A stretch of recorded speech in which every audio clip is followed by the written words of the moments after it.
What's up, guys? Anthony here with my bro Ransom, as always, Hello. and my other bro, Mason Dignan. What's up?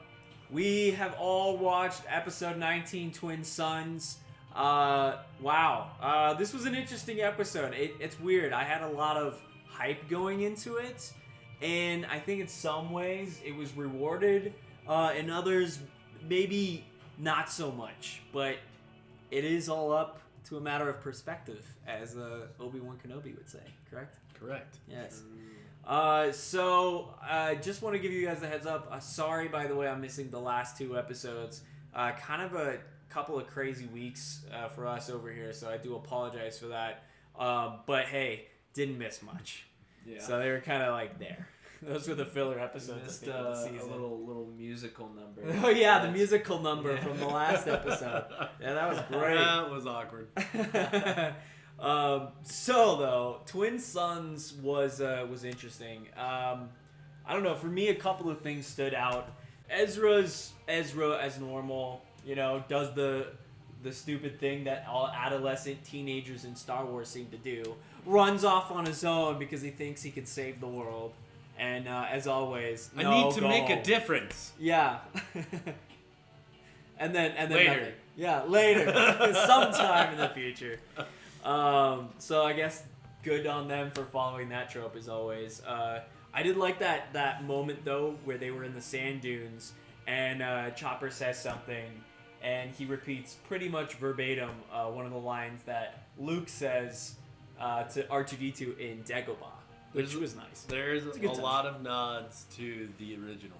Yeah, For sure. yeah. They always seem to throw in like one or two little things in an episode, and as always, I think they did that well here. Do we just cut to the chase? Do we have any other little things before we get to the crux of the episode? No. Not really. Okay. Obi-Wan and Darth. Nothing. So when the moment came, I liked it. You know, I liked the setup. I liked them talking. I like how Obi-Wan mentioned the fact that, you know, if all you have is your pursuit of power, then you're nothing. You know, as Maul's trying to goad him, I appreciated this dialogue and banter between them. But when the ending finally came, there was something that was at both makes sense, feels right, and also part of me that wished there was something more. And I don't know why that is. I think it's like we were talking before we got to this, where it's like Maul was one thing before, and that's how we know him to be. And that's not how he is now. Exactly. It's Yeah. the evolution that is Maul. Absolutely. Mason made a really good point earlier. You know, we got to see him as this, like, aggressive, you know, kind of... I mean, I don't want to use the term pitbull negatively, but, Just you know... he's a he brutal was bred warrior. for one thing, yeah. He's a brutal warrior. Yeah. And now he's, you know, kind of lost on his path for vengeance. And when it finally comes to a head, maybe he realizes at the moment, you know, it's like, I'm done. So, Yeah. how did you guys feel about it? I felt pretty good. I think You're very calm. You're like yeah, you're zen right now. I don't know. I mean, I'd have to probably say the same thing. I was expecting like a full out battle between them, but at the same time, like I'm content with just the little skirmish. If you want to call it that, you know, breaks the lightsaber in half, calls it good. Yeah. Which is again a nod to the original movie because you know he does do Yep. that. Except this time it was lightsaber and him. Yeah, I think what it was for me that made me feel content about it was the changing in stance of Obi-Wan Kenobi, just because That was the real emotion there, wasn't it? yeah, because it went from him in his regular stance that he takes, Form 5. yeah, and then changes it to the one of his master, which Form was 3, I believe. Unless I got that totally in reverse. Let me 2 seconds. No, yeah, Form 5. No, Form 3 to Form 5. I said yeah, that right, didn't I? Okay. And I think to piggyback off of that, I like the change in Maul's stance for attacking and then defending as he's switching between both forms. You know, it did feel like two seasoned warriors it's like a that chess know what they're match. going to do. Yeah, that's a chess true. match of the mind in that quick 10, 15 second exchange. Yeah, and it's weird when you have Obi-Wan at the age that he is and at the place that he is in this universe. You know, we're about to see the battle with him and Darth Vader, which is, you know, that Exactly. the entire time. Which that's also So- a great segue into that battle. Yeah, so it's like you can't have them just go lightsabers everywhere, you know, because that's not what it is. So yeah, I guess that's true. It's just the selling point for Maul has always been his aggressiveness. Yes. So when he goes out passive aggressively, there is some getting used to with that fact. But yeah, it's really that line at the end that saves it. I think you're right. And I think it's also a matter of looking into Obi-Wan's mind beforehand and finding out why he's on Tatooine. Right, yeah, because there was that lead up, you know, like the secret to destroying the Sith. You know, I know where he is. Then that finally leading up when beforehand Maul had that final realization: you're not protecting something, you're protecting someone. Yeah. I still don't think he fully understands who that person is. I think he just knows his importance. Because I would find it awkward if suddenly Maul knew all about Anakin's, you know, past. Oh, well, Because yeah. they never really did anything together. It was always Maul and Obi-Wan in the Clone Wars. Yeah. You know, Anakin was off doing something else. And, but I think that has to do with how the battle went, because at the end, right before he's about to die, you know, he asks, is he the chosen one? And then says, like, he'll He avenge did know the us. prophecy. That is the Yeah. one thing he did know. Yeah. Yeah. And I think that speaks a lot more to which vengeance he chose to pursue. Well, And- I think he's always mistaken, but I think he finally realized it in the end. Is that what you mean? I think Yeah. Okay. yes. Because I agree with that. he was always fueled by his His hatred hatred. for Obi-Wan, but what's always His what really, you know, got him to where he was because he was used by Sidious. exactly. They were all puppets in He his recognizes the true source of hatred for him at the end when he's Yeah.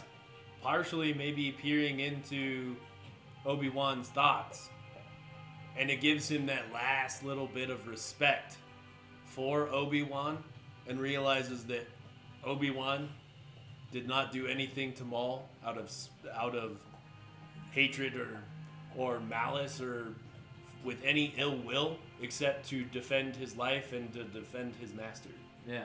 And at the end of the day, he yeah. realizes that they both want the same thing. Right. Yeah. That retribution against the Emperor. Yeah, absolutely. At the end of the day, you know, it really does come down like the whole galaxy has been taken aside with Sidious's purse strings. And I think the whole theme of this season, when I look down at like the micro level, every once in a while you get these characters that have had past ordeals in the Clone Wars and in the older time of the Republic that are now ending their time in the galaxy or moving on to what their role is in the next one. And I think it's always like there was that one person that messed it all up for all of us, and that's always Sidious. You know, it's the same thing that Rex and that robot had. What was it, like episode 5 or something like that, where they realized like, oh, you know, maybe we did both get fucked. Maybe we weren't really fighting a war with each other. Yeah. So. Well, and on top of that, Sidious is the epicenter of it all. He's the one that's in reality concocted he always everything. is. Yeah. In reality he always And is. It's he's just the cool to center see. of it until Yeah. It's until you end up he ends up being killed. Yeah, and it's just cool to finally see the characters realizing it, Yes. like we do outside, you know, in our old nemesis putting their own quarrels aside to recognize the true danger and the true villain. Yeah. And that was cool. Like I like you said with that shot back to Qui-Gon and like that like iconic look that he has, you know, when he and Maul are squaring off. It was cool because I think Qui-Gon was always one with the Force in that moment. So he was returning to that state as well. Like, you know what, if you're gonna fight me, man, I'm just here to be a current for the Force. It's gonna go where the chips may be. You know? Yeah. So are you sure you want to do this? And of course he lost because at the end of the day, there is only one agent of the Force in this sense. You know, Maul's time is done. The Force is now moving through Obi-Wan, now onto Luke. You know, because that's where the Force is really moving forward. Mm-hmm. So, let me just, you know, get my religious beliefs out there. No, it's completely believe whatever you want to believe. I mean, it is true though, because it was for Qui-Gon, it was a moment that he realized that Obi-Wan didn't need him anymore. But for Obi-Wan, it was a moment where someone did need him, and it was like a realization of like letting it become. Yeah, it's that weird moment too where you realize that both of these two individuals were believing in someone else to correct the wrongdoings that they were aware of. Mm-hmm. Qui-Gon believed it was Anakin. Obi-Wan believes it's Luke. And they both did their part against Maul in like having that moment. It's just Obi-Wan didn't die in this case. I also really liked. It just feels like their fates have always been intertwined. Obi-Wan and Maul. Darth Maul, and it was so fitting for that moment when Maul acknowledges that it wasn't necessarily Obi-Wan that he was actually looking for retribution against.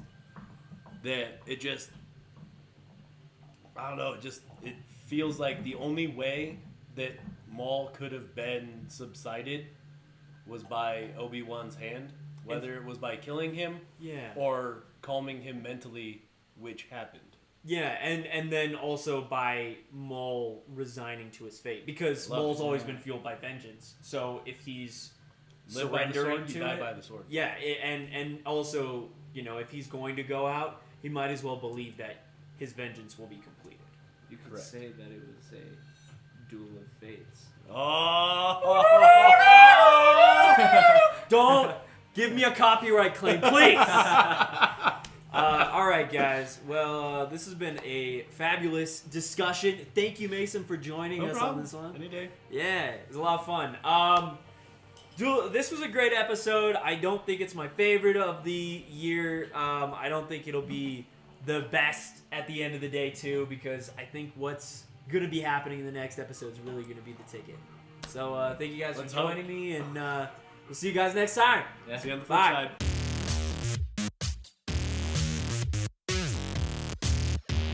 We're live! Who's that? Who is this? Who's that? Hey.